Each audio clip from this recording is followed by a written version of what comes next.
You're listening to the winning literary show, Off the Shelf Books Talk Radio, live with host Denise Turney, author of the books Long Walk Up, Portia, Love Pour Over Me, Spiral, Love Has Many Faces, and Rosetta's Great Hope.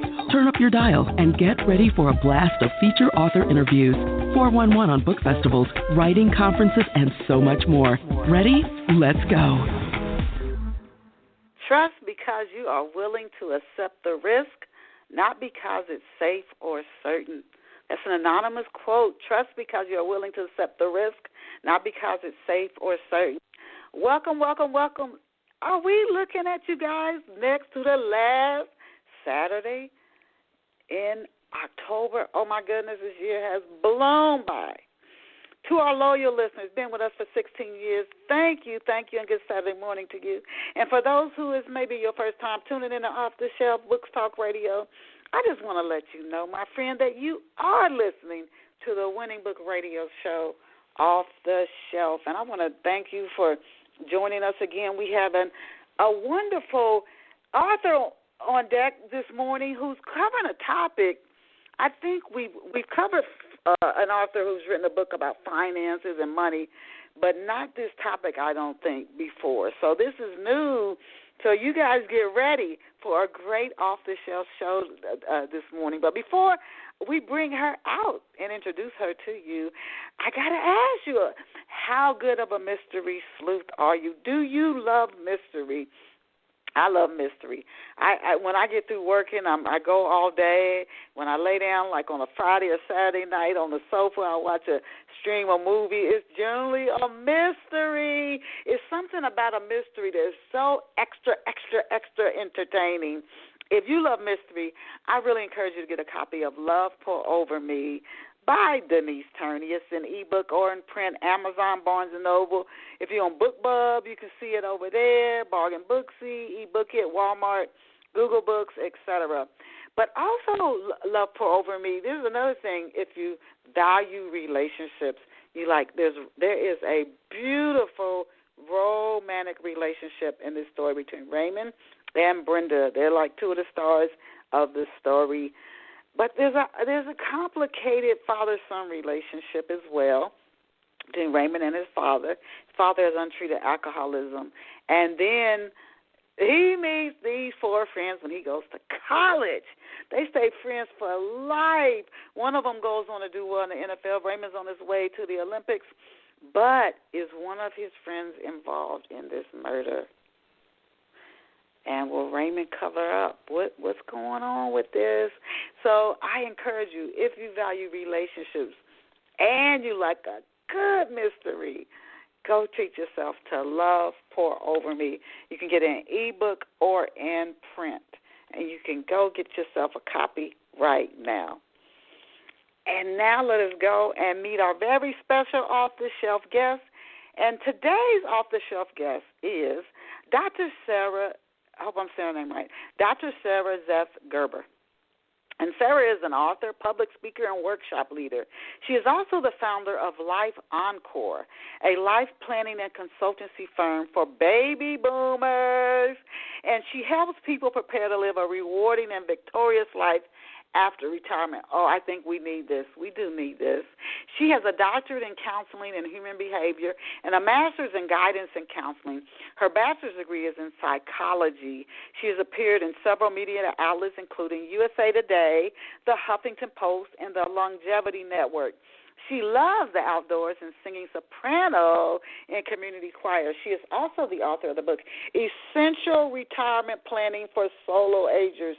Essential Retirement Planning for Solo Agers. You can check Sara Zeff, Z-E-F-F, Gerber, G-E-R-B-E-R, out online at sarazeffgerber.com. And I'm going to spell that out so you can even visit her online. After you get that Love Pour Over Me copy, you can visit her online even as you listen to the show. And her website is S-A-R-A, Z as in zebra, E-F-F, G-E-B-E-R. I hope she corrects me if I got that wrong. It might be another R in there. SARAZEFFGEBER.com. We're honored to have her on Off the Shelf this morning. Welcome to Off the Shelf, Sara. Thank you, Denise. Happy to be here. The first thing I'm going to do is, did I say the website URL correctly? Is it You said the website correctly. My name is Gerber, not Gerber. Oh, it's your name I messed up. Okay. But that's Thank fine. you. You got it right. Okay, so again, that website, Off the Shelf listeners, SaraZeffGeber.com. SaraZeffGeber.com, because I want you guys to go over there, check her out online, even as you listen to today's show. So it's just a pleasure to have you here, Sara. This is so timely with the COVID, with retirement, with people being laid off. Some people did all the right things, saving their money over the years, then they got laid off, is chewing through their retirement. That happened to me with the Great Recession. Yeah. I did all the right things, and then the recession said, hello, I'm going to be taking that from you. So this will be a very helpful show and so on time. But to kick it off, before we start talking about your book, I'd like to give our listeners a little backstory on our guests. So can you tell off-the-shelf listeners, Sara, where you grew up and what life was like for you growing up? Absolutely. I grew up in Berkeley, California. So you can imagine that was an interesting childhood. I did grow up in the 50s and 60s. So by the time I got into my later years of high school, there was a lot of activity going on. It's coming mostly from the Cal campus at Berkeley. We were party to a lot of the demonstrations, and we were there during the tear gas days and all of that. So that was kind of an interesting childhood. Went to Berkeley High School, which was the only high school in the city and attracted everybody from all parts of Berkeley. So I had a really very well-rounded education up until that point, and then I went off to college. Took me 3 different colleges till I finally got my bachelor's degree. But and meanwhile, I saw a bit of the world and was glad that I took that little break. You know, it's interesting. No, go ahead. The rest of it was pretty standard. I had a career in human resources and organizational behavior. I did a lot of training and coaching of managers and leaders.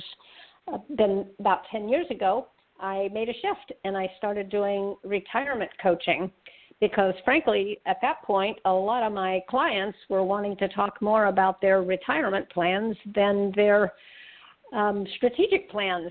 So I decided to make the shift myself, and it's been a great 10 years working with people who are in retirement or just about to make that transition. You know what? It's interesting. I remember like the protests from like the 70s. It's almost the themes are different. The reason people are protesting was the Vietnam War and women's rights and civil rights. But it's 50 years later, because it was a lot of college students and college campuses doing a lot of that protesting and of course in other areas as well. But this is like somewhat in some way similar to me, and everybody has a right. Definitely, everybody has a right to be heard, and this is going on globally, like what's going on in Poland, et cetera. But now, as a kid, what did you said you worked in human resources, organizational behavior, and now you're doing the retirement planning. But when you were a little girl, what did you dream of? What did you want to be when you grew up, when you were a kid? Oh, I guess I had the standard dreams of most little girls. I wanted to be what they called then was a stewardess, and I actually got to fulfill that. For a couple of years, I worked as a flight attendant. Now, of course, that's what they're called. And that's how I got to see a lot of the world. Also, when I was a little girl, I showed what I think you would call leadership qualities then, or maybe then they just called it bossy and impudent. But I like to be the orchestra leader. I like to have things go the way I thought they should go, and so that's what I did a lot in the play and playing with friends, I always wanted to make up the game and have it go the way I wanted to go. No, well, you're a leader. They tell women, stop saying you it's bossy. You're a leader. Maybe that's your natural right. your natural thing, and now you're leading people into great retirement planning strategies, etc. Now, can you just expand a little bit more? You've done a couple of different things about the work that you did, particularly with your PhD, before you started public speaking and writing books.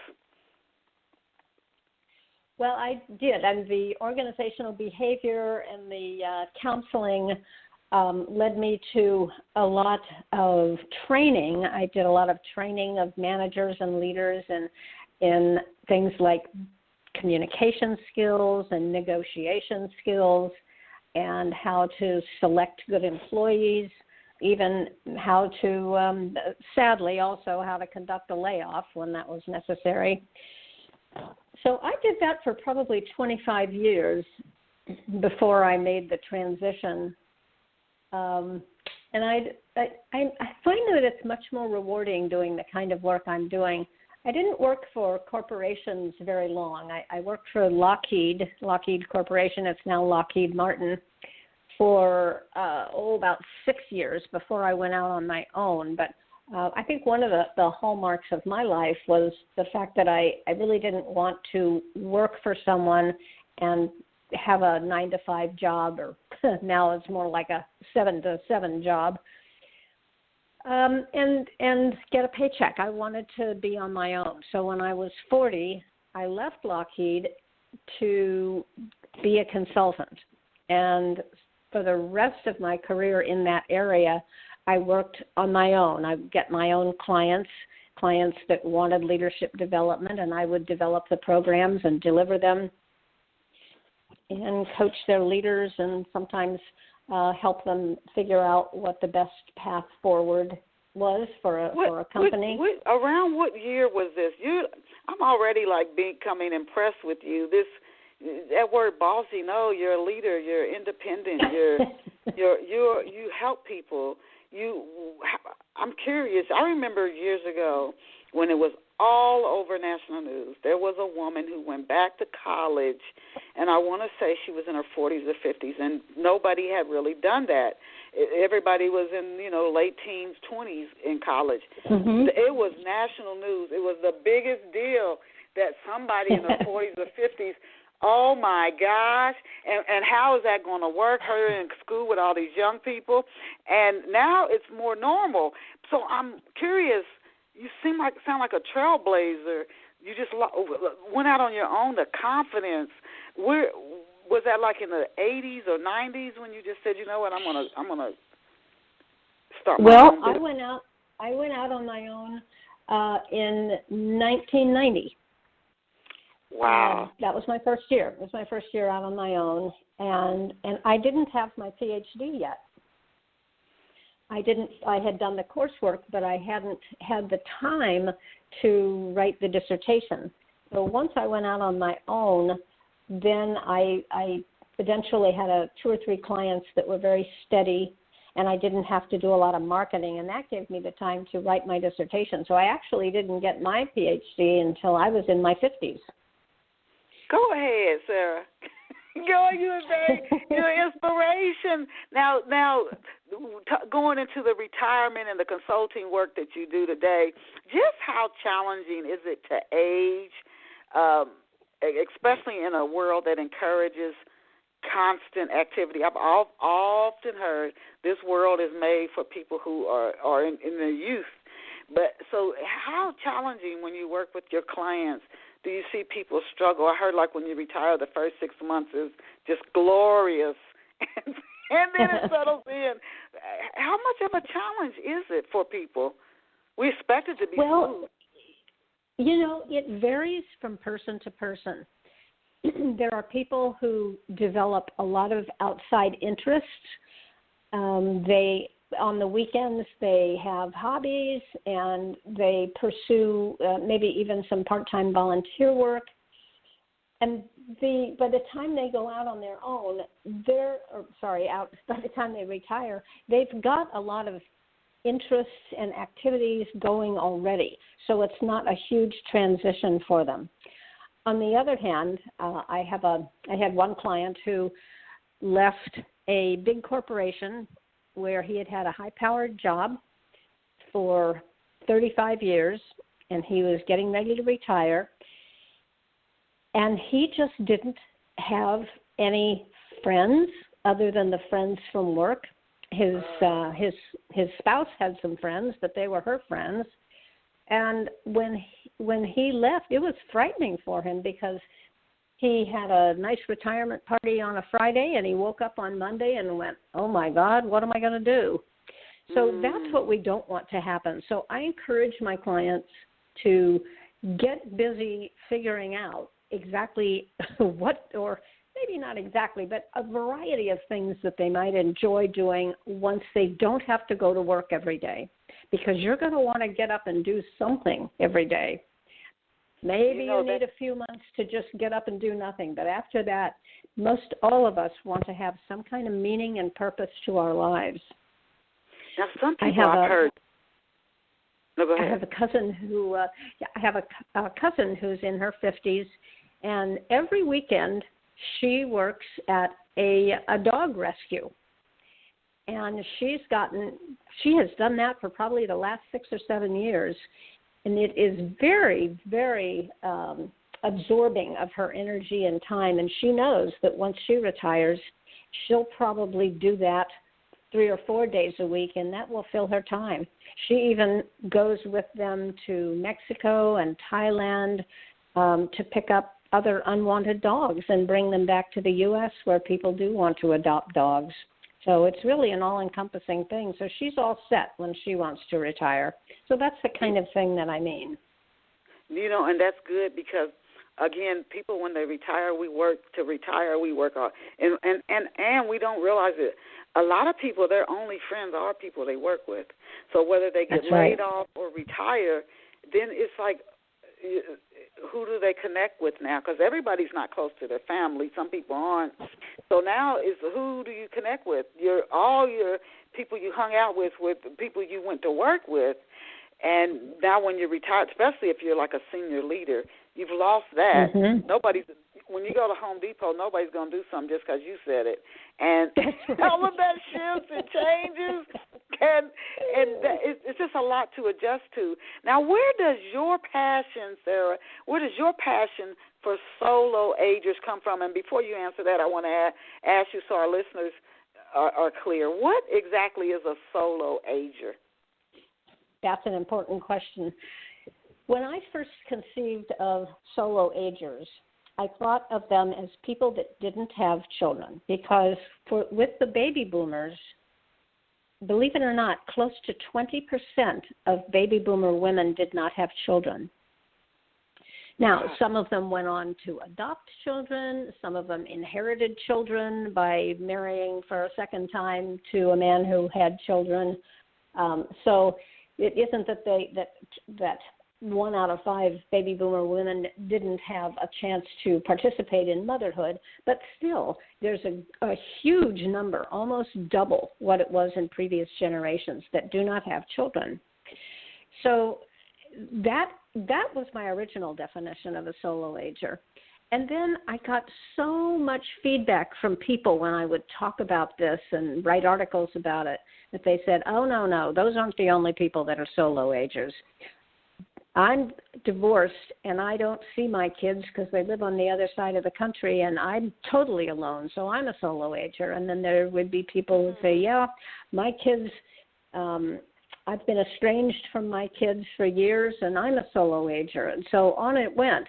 So by the time I wrote the book, I had actually expanded the definition of solo ager to anyone who doesn't have children, married or single, by the way. You don't have children, and anyone else who's aging alone for other reasons. So that's my definition. Okay. Now how did I come up with the idea? Well, I would say about 10 or 12 years ago, I was looking around me, and a lot of my friends were spending a tremendous amount of time, and my clients too, spending a tremendous amount of time taking care of their aging parents. In some cases, they were flying across the country to make sure they were safe and secure. They were spending time taking them shopping, bringing them medications, taking them, it just, it was any number of things. As they got older and older, they needed more and more. And especially those people who had decided to age in place, all of a sudden they needed their kids to help them. And I was having a glass of wine with one of my friends who also doesn't have children, and I said, Sandy, who is going to do that for us? And I realized at that point that there was no answer to that. And those of us who didn't have children were going to have to figure it out for ourselves and do some pretty robust planning ahead of time. So that's the idea, and that's how I came to it. It's just, I'm listening to you. It's you talking to me. That is so, so important. Now, so your passion came from working with clients and seeing the need, and then also saying, hey, I'm a solo ager myself. Is that where your passion for working with solo agers came from? Exactly.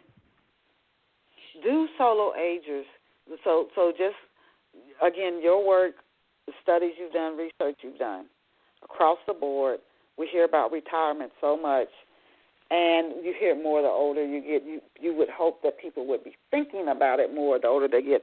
Some people might think Social Security is going to be enough, and it's just not. It's like getting an unemployment check for the rest of your life. It's just not going to be enough. Do solo agers, do they prepare for retiring early enough, and do they prepare early enough and well enough? Well, I think that they're pretty much, not very different than the rest of the population. The advantage for solo agers that don't have kids, of course, is that they don't run the risk of having to spend a tremendous amount of money on children who need money for college, need money to get launched in life, help with a down payment on a home or even rent. Sometimes kids get into trouble and you end up spending a tremendous amount of money getting kids through a rehab program or, any number of things. So children are expensive. So to that extent, solo agers sometimes are in a better position financially.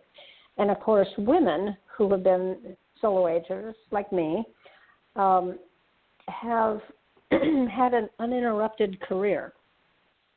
We didn't take time off to have kids. We didn't have the distraction of having kids. So to some extent, you would think we would be better off. And I feel like I and a lot of my clients and friends are better prepared. But a lot of people don't start thinking about it early enough and get those estate documents in order and start talking to people about what they want as they get older and how they're going to achieve it. Where are you going to live? Who are you going to be with? Who's going to take care of you if you need care when you're older? And most of us do need some care. Unless we get cut off early in life by, cancer or, some other kind of disease that kills us before our 80s, generally we are going to need some help as we get older. Yeah, that is an interesting point and something to start to think about if you get insurance for in-home care or what is your plan? What is your plan?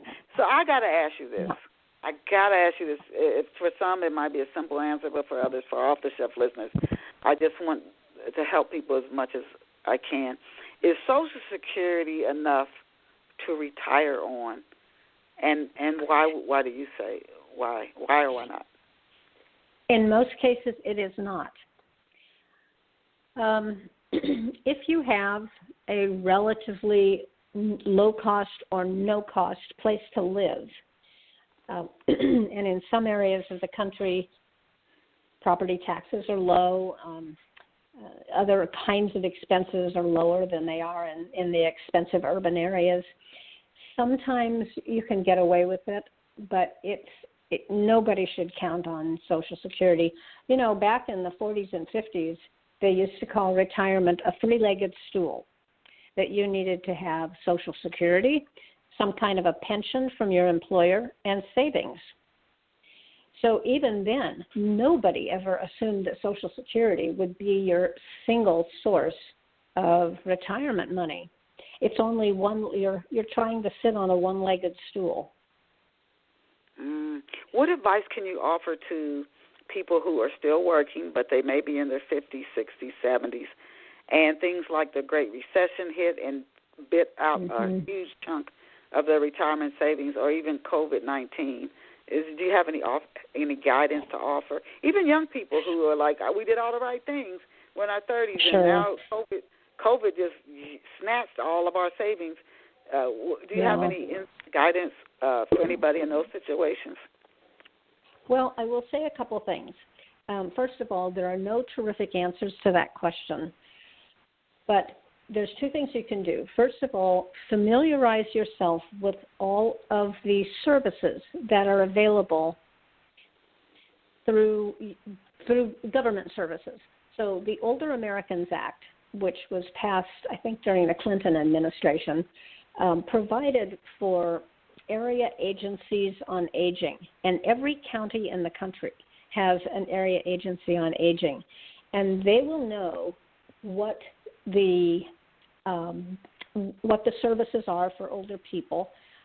There are low-cost and no-cost services available. But, of course, as the further we get, year by year, there's more demand for these services. So the more you know about them, the earlier you know. And if you're of an age where you know that very soon you're going to need some kind of low-cost place to live, then apply early for subsidized housing. That's available for older adults who don't have the means to support themselves later in life.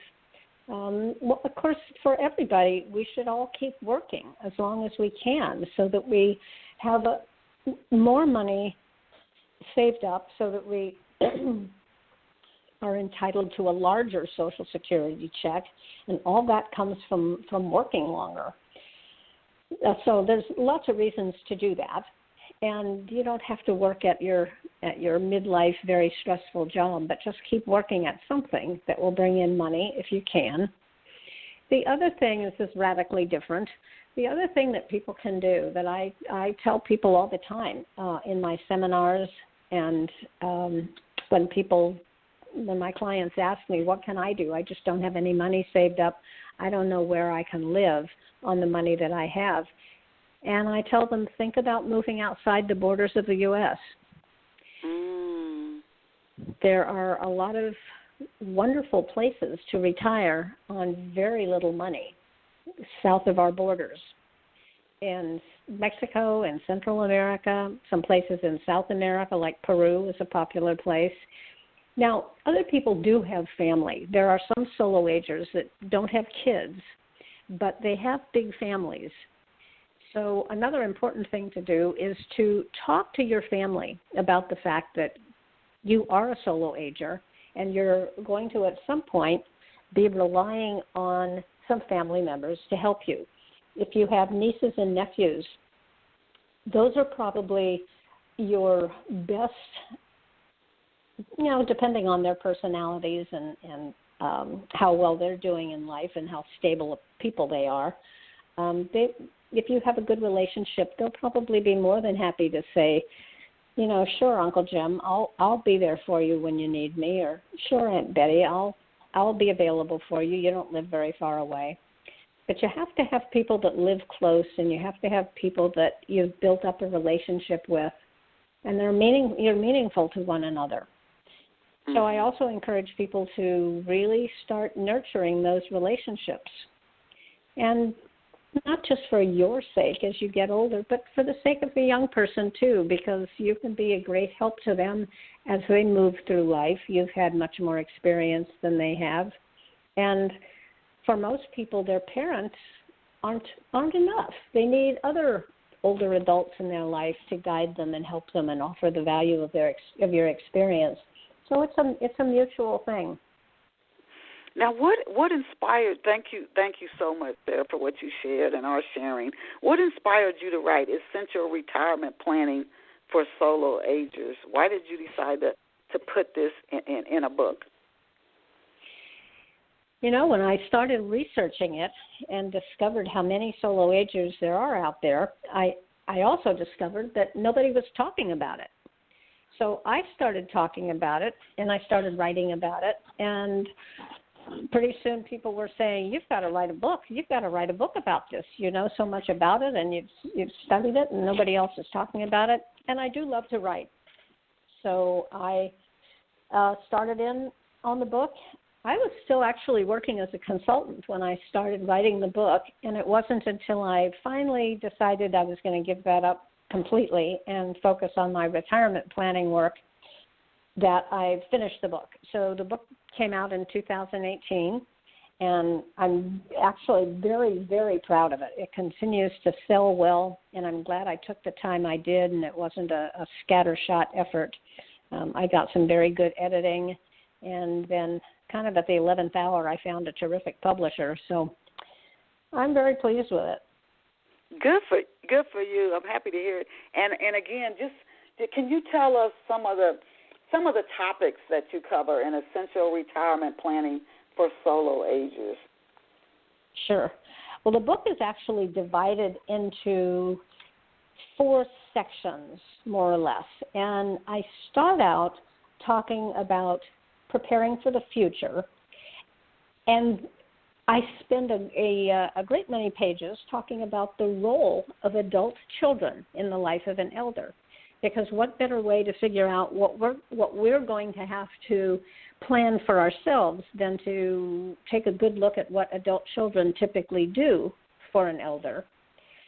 So I cover a lot of that, and that has to do with things like emotional support as well as legal representation, bill paying and handling money, so many things that adult children end up doing to parents that live a really long life. And the second part of the book is very much like any book on retirement. It's about enjoying the second half of your life, building financial security, developing a greater sense of your own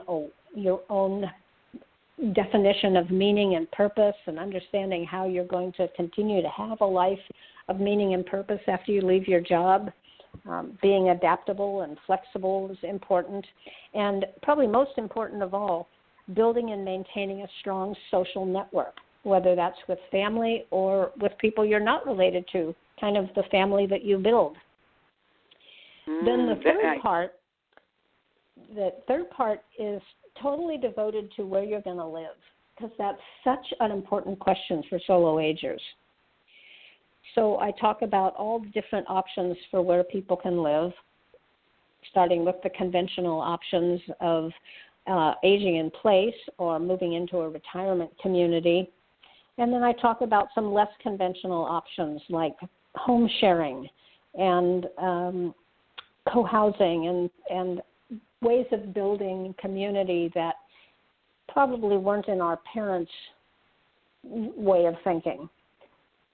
And then finally, in the 4th section, I talk about how to make sure that you are comfortable and cared for in your oldest age. And that means making sure that you've done your estate planning and you have an advance directive and powers of attorney, and you've talked to the people that you've named, and they know what you want in your final days. And I even talk about end-of-life choices. So it kind of moves along organically from early retirement and figuring things out for what you're going to do to the later days of retirement. Because, today a lot of people are cresting that age of 100 and living into their early hundreds. And you know what? I'm in the next 10 to 20, 30 years, I think I really think living to be 70, 80 is not going to be such a big deal. 70 right now probably isn't, but it's going to be, with technology, we could start to live 100, 115. That'll be the new 80, 90s. It could be. It will. It absolutely will. But, you know, that's a two-edged sword. Not a lot of people really want to live that long, for one thing, because we're not as strong as we used to be, and sometimes our mental faculties aren't as good as they were. Medical science can keep us alive, but we want to be more than alive. We want to be vital, thinking, mobile human beings. And if we're going to live to 105 or 110, we need to finance a much longer retirement. And that's where, you know, years ago when my grandfather retired from Rockwell and my uncle from General Motors, where they both worked as managers, oh, my goodness, their pensions and their benefits were amazing. Well, that's pretty much gone today.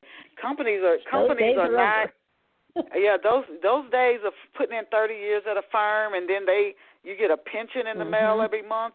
I mean, my grandfather enjoyed that, and those days it's rare to find a company that does that now. But then you'd have your Social Security, your pension, and your savings. Now it's really almost all of it. You got to yourself, other than Social Security, build that. Your nest egg yourself. Now, how can solo agers, when you're talking about it's so important, you see the commercials even like with COVID, with the people at either nursing home or home by themselves, they can't have a contact. People having weddings through the window and birthday parties through the window. How can solo agers continue to live a rewarding life if they feel isolated or alone without a spouse or children? Well, that's a challenge right now during this pandemic. Most of the solo agers that I know, that especially those that are still driving and still able to get around, find ways to get together with their friends, maybe for a socially distanced picnic during the summer at least, or eating at a restaurant that serves outdoors and sitting far enough apart that they're safe from one another. We find ways, and of course there's always the Zoom technology on the computer or the tablet. I do a tremendous amount of that with people that I know, and it's how I do my talks these days. It's all virtual. But we need to stay connected, whether it's in person or whether, even if we're just using the computer to stay connected, we need to try and do that. And it's a big problem. And Denise, I think you've named probably the most awful part of all of us suffering through this pandemic is the lack of being able to be with one another in person and have a hug and touch hands, and you know it's just hard. It's hard for everybody. What is the process, Sara, of making a living will and end of life arrangements? I've seen shows. I love to watch American Greed, and I've seen shows where somebody, and it could be an attorney, an accountant, comes in, especially with an older person who has money, and they become the power of attorney, and they literally drain that person's account.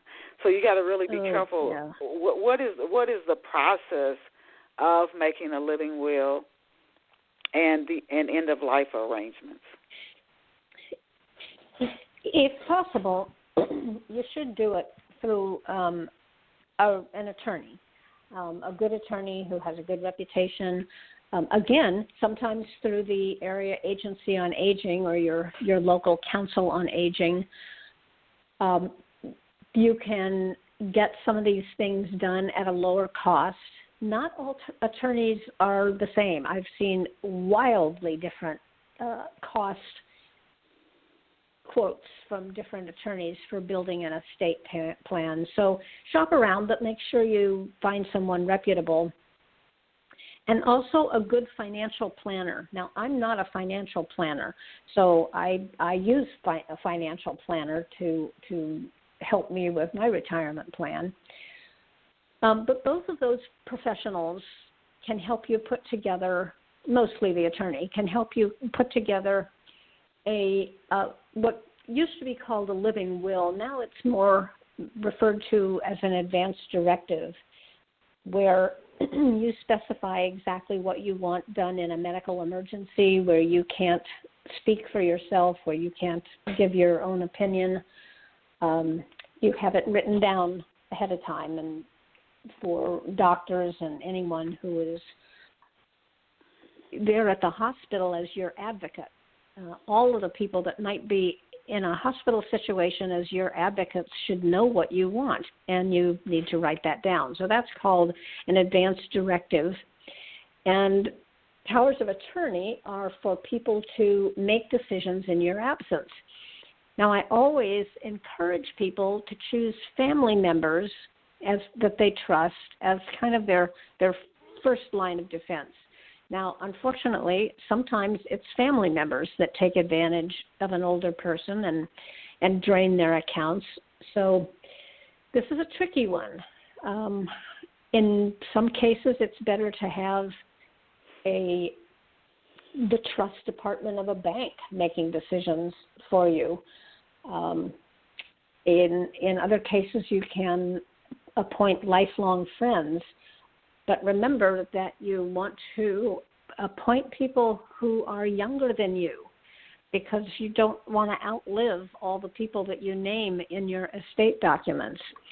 Now, if you've done your estate documents, meaning mostly your advance directive, your powers of attorney for both health care and finances, a will, and in many cases a trust, depending on how big your estate is and who's involved, your attorney may suggest that you have a trust.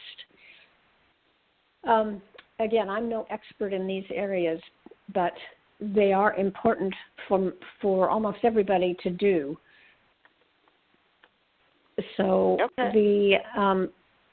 Go ahead. No, I was going to ask you next, and you just a wealth of knowledge. Can you share a few tips, again, of people who, and I have friends who've had to take care of a parent who had Alzheimer's or another illness. Can you share a few tips? And there's a show that comes on where I live on the radio, and it talks about how caregiving can be very taxing. I can remember when my dad was saying this. Due to cancer, it can be, you're flying back and forth. It can be taxing. When we took care of my grandmother after she had a stroke, 35%, I'm told, of caregivers pass before the people they take care of. It's just very taxing. Isn't that startling? Yeah. It is. Can you share a few tips that adult children can take to even make it easier on themselves if they're taking care of aging parents? Well, I can only pass along tips that I've heard from others, because this is not my area of expertise. But the conventional wisdom is that you make sure that you have respite.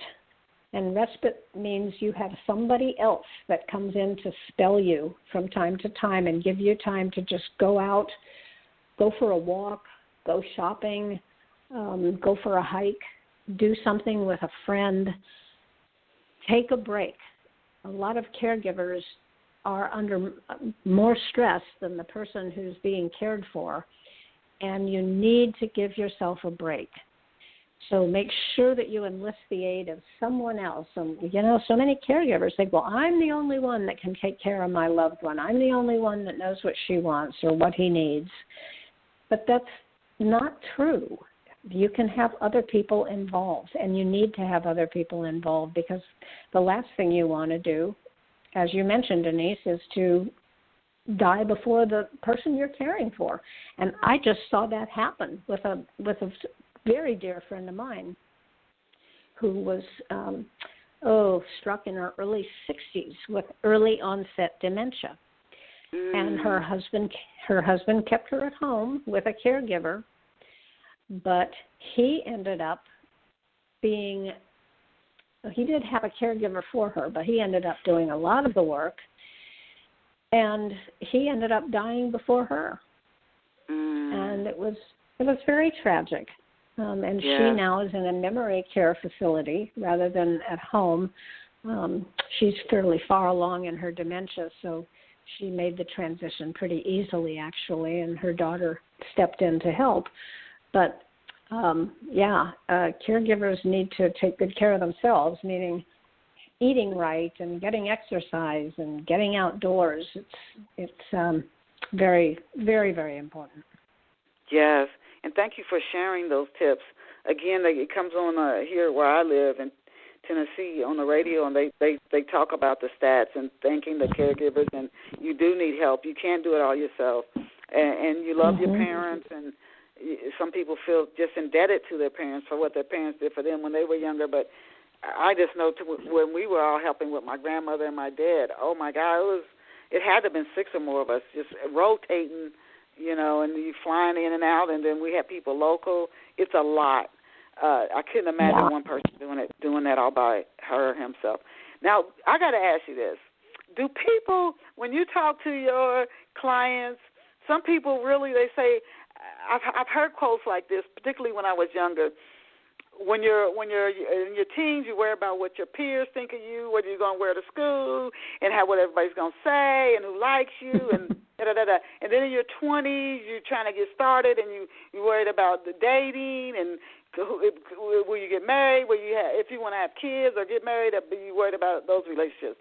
And then in your 30s, you're worried about work, and blah, blah, blah, blah. And people say once you hit 50 as a woman, it's like, I don't care. I'm just going to live my life, do what I want. And that's when I've heard some women say that's when you really start to have fun. So I just wanted to ask you, with the clients you work with, have you seen that people generally enjoy more the first or the second half of their life? Well, I think statistics tell us that people are happier as they later in life, especially in our 50s, 60s, and into our 70s now.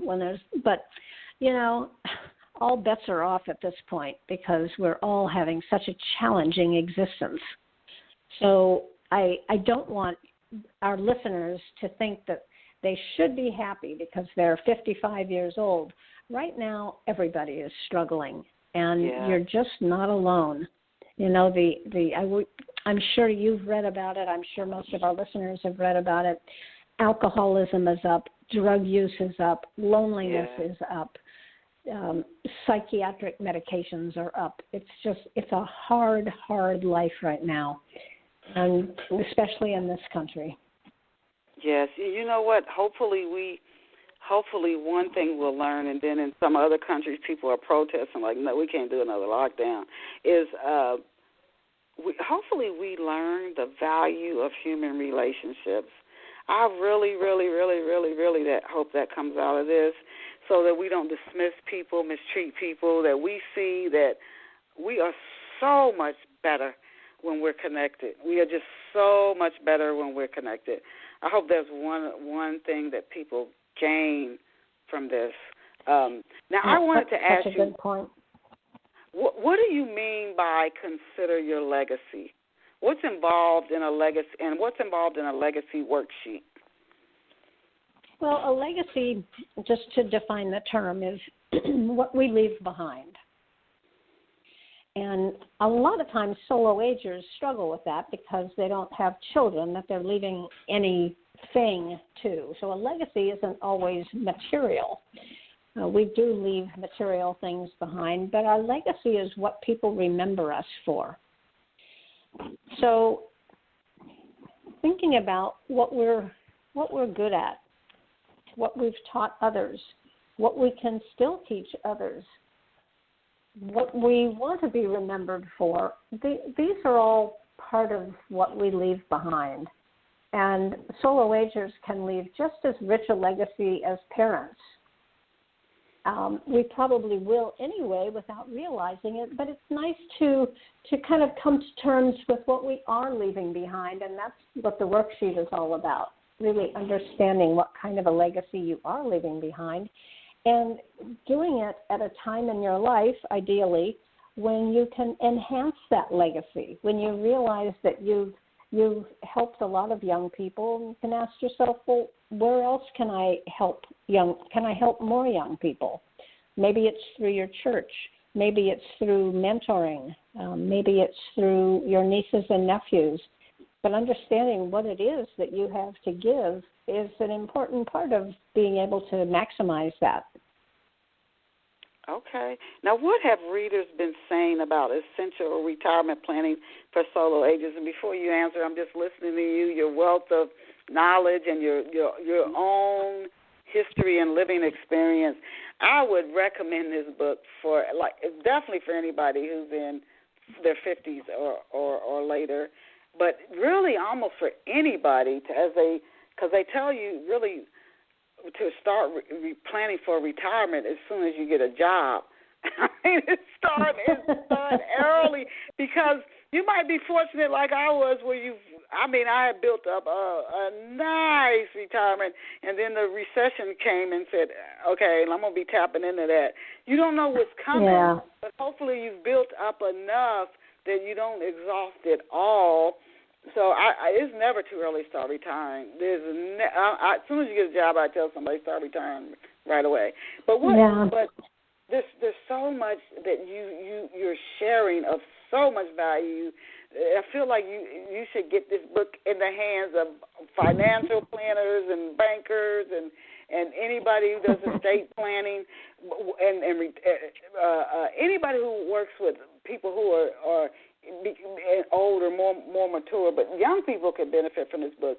What have readers been saying about essential retirement planning for solo agers? What have you been hearing from readers?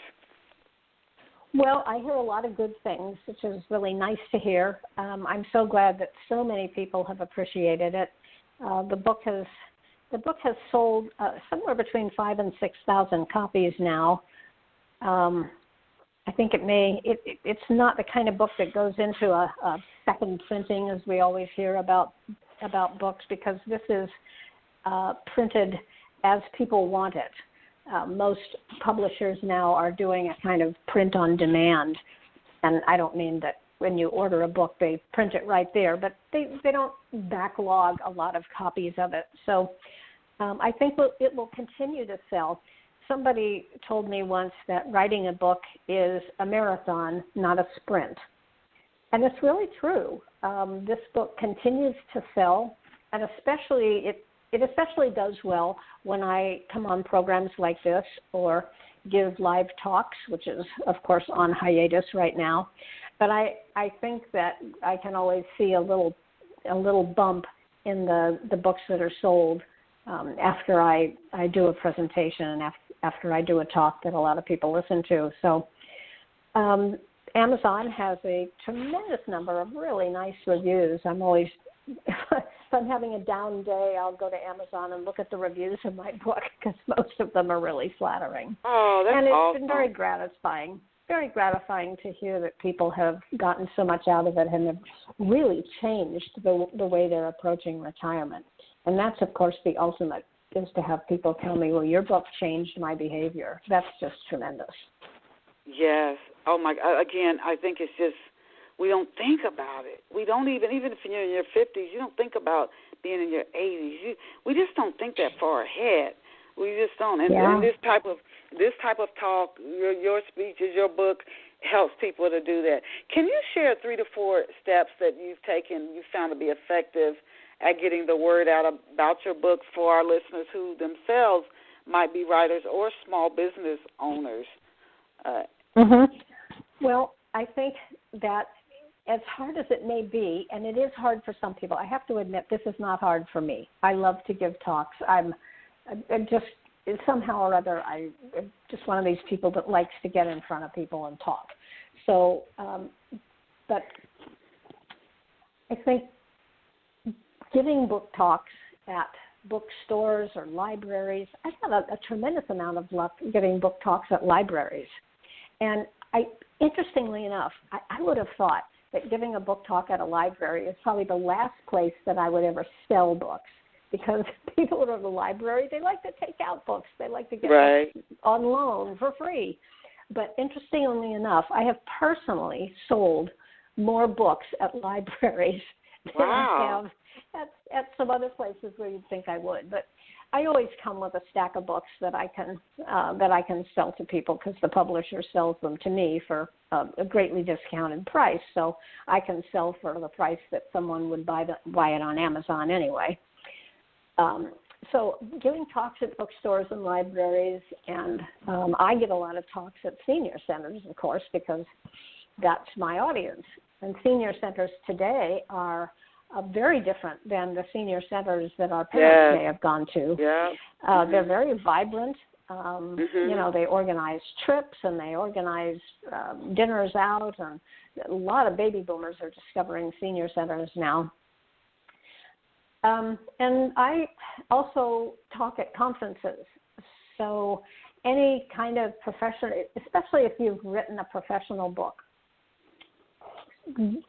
put in proposals to speak at professional conferences. For those of you that are writers of fiction of some sort, I know that online kind of cobbling together an online fan base is very important. I don't know much about marketing fiction books, but I have a couple of friends that have done it pretty well. And if you have any kind of writers' conferences in your area that you can go to, you can learn a lot about marketing. But one of the best things about writers' conferences I've found is that there's a wealth of information about marketing. So that's where I have really benefited by participating in writers' conferences back when I did that. I don't do that much anymore, but I certainly learned a lot when I did. Can you tell us? Oh, no, go ahead. Yeah, I guess that's the only real guidance I have, and it's probably not much. No, very, very helpful. Are you working on any other books? Will there be a sequel or some other book to Essential Retirement Planning for Solo Agers? And I love that you made this focused on solo agers, something you don't often see done. But are you working on any other books? And if so, can you give us a glimpse into what you're working on? I don't think there's going to be a follow-on. There may be a second edition in another couple of years because things change, and I'll want to make some changes in the book. But I do most of my writing now. For Forbes. I'm a regular contributor to Forbes.com, so I write at least two or three times a month. I put in an article about something to do with retirement or aging. And you can find, if you Google Forbes.com and my name, you'll easily find my page. I have probably 60 articles now in there. Good for you. Good for you. And again, you are very knowledgeable and very smart. Forbes, the retirement planning, what a good fit. Where can off-the-shelf listeners get a copy of Essential Retirement Planning for Solo Agers? Best way to do it is through Amazon. Amazon's pricing is very dynamic. In other words, it changes all the time. But usually my book is on sale for something around $13 or $14. Okay. Are you on social media? And if so, can you let us know where off-the-shelf listeners can find you on social media? Yeah, I have a LinkedIn page, which, of course, LinkedIn is kind of tied to Twitter now. I have a Facebook page, but that's mostly for my personal friends. Best place to find me on social media is LinkedIn. Okay. We have had the pleasure of interviewing Dr. Sara Zeff Gerber, and she's the author of the book Essential Retirement Planning for Solo Agers. Essential Retirement Planning for Solo Agers. You are not too young to get a copy of Essential Retirement Planning for Solo Agers. You could gift a copy to your parents, to your grandparents, depending on your age, aunts, uncles, and you could get something out of it for yourself. Even though it says for solo agers, a lot of what she shares could is applicable to people who are married and to people who have children. It's just the solo ager. You really have to think about it because you don't have children who are going to take care of you. Or you can have children now and your children pass away before you. I'm a solo ager, so I really encourage people to get a copy of Essential Retirement Planning for Solo Agers. And visit Sara online at SaraZeffGerber.com, SaraZeffGerber.com. Thank you so much. Oh, my goodness, Sara. For our listeners, we get so many people who listen to our shows in the archives. I mean, they will download. So if you came in midstream on today's show, no worries.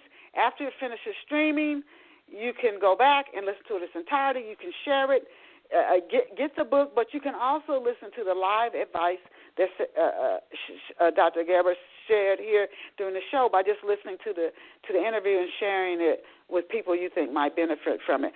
I can't thank you enough, Sara. I cannot thank you enough for what you shared. You may help somebody that they take a step that helps them decades from now, that helps a caregiver, that helps. I mean, it's just who knows how many people will benefit from what you share in your book and what you shared on this interview. So I thank you. And to our off-the-shelf listeners, thank you again for tuning in to Off the Shelf Books Talk Radio. Set it on your calendar. Saturday morning, 11 a.m. Eastern Standard Time, you're going to catch, you're going to bless yourself, you're going to reward yourself, you're going to advantage yourself by listening to Off the Shelf Books Talk Radio, 11 a.m. Eastern Standard Time, Saturday mornings. And remember, you are awesome, you are amazing, you are incredible. Go out and create a fabulous day for yourself. Sara, I'll send you a link to the show when it finishes streaming. Thank you again. Great. Bye for now. Bye, Denise. Thank you so much.